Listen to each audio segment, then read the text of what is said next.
Tikriausiai smulkus detalės lėmė, kad pralošėm, nes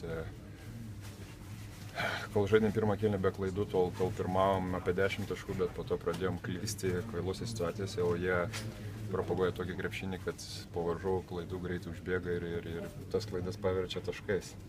Taip jie mus prisivijo ir po to, kaip sakant, jau sunku buvo perlaužti kažką eigą. Stengiamės vijomės, bet kažkur ties vieną kamuolį atpuojo, kažkur vėl klaidą padarėm ir nepavyko laimėti. Žalgiris ir Makabi jau principinės kovos vyksta ne vienerius metus, kaip pats vertiniai, senai pats žaidėjų. Neseniai tai.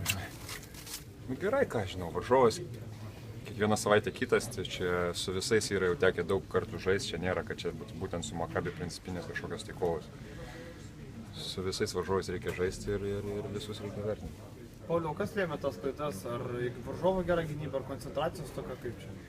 Manau, gal kažkur paskubėjom, kažkur tais nedadirbom tos smulkmenos, manau, kad vis tiek žinojom, kad jie eina dvigubint, nuo kur eina dvigubint, bet kažkaip atrodo duodė pasą, bet paliečia su ranka tą kamuolį, pakreipia kryptį ir jie perima. Ta prasme, čia mūsų grinai kaltė, kad tos klaidas padarėm niekieno kito. Bet Eurolygos čempionai įveikiami atrodo, ar ne?